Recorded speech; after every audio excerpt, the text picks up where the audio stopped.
सबै साथीहरूलाई नमस्कार भन्दै आज म धेरै दिनपछि भ्लगमा भिडियोमा आएको छु र सबैजना सन्चै हुनुहुन्छ होला। म पनि एकदम सन्चै छु साथीहरू।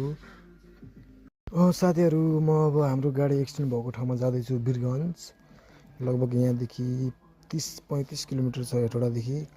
म गइरहेको छु एकदम फास्ट स्पिडमा गइरहेको छु साथीहरू है। एक्सिडेन्ट भएको रे, अब के भएको छ कस्तो भएको छ हेर्नुपर्छ।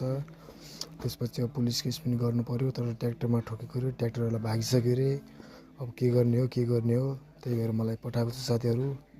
म बाटोमा जाँदैछु, अब कति बेला पुग्ने हो साथीहरू केही थाहा छैन। अब राति नै पर्छ कि क्षति चाहिँ कतिको भएको छ के भएको छ भन्ने कुरो हो साथीहरू। त्यस्तै हो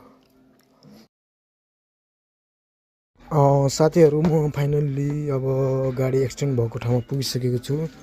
हेर्न सक्नुहुन्छ पुरै अगाडिको भाग कच्चुक भइसकेको रहेछ, धेरै नै नोक्सानी भएको छ साथीहरू। हेर्न सक्नुहुन्छ यो चाहिँ हाम्रो ड्राइभर हो, तर यो ड्राइभर यस्तै छ। अब राति भइसक्यो, हामी यो गाडीलाई लगेर जाँदैछौँ तानेर अर्को गाडीले। एउटा साथीको गाडी थियो साथीहरू। यसरी हेर्न सक्नुहुन्छ तानेर लगिँदैछ रातिको 9-10 बजीतिर है साथीहरू।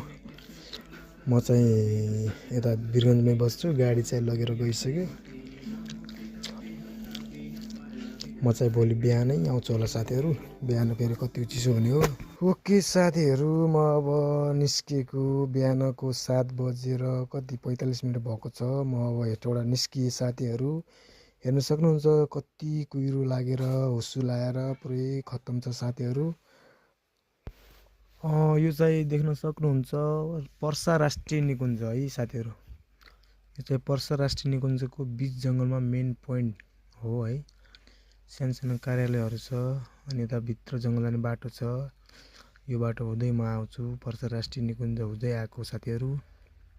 ओके साथीहरू, म फाइनल्ली हेटौडा पुगिसकेको छु। यो चाहिँ हेटौडाको खोपेकल्ली। हेर्नुहोस् त हेटौडामा बिहानै घाम झल्केको छ।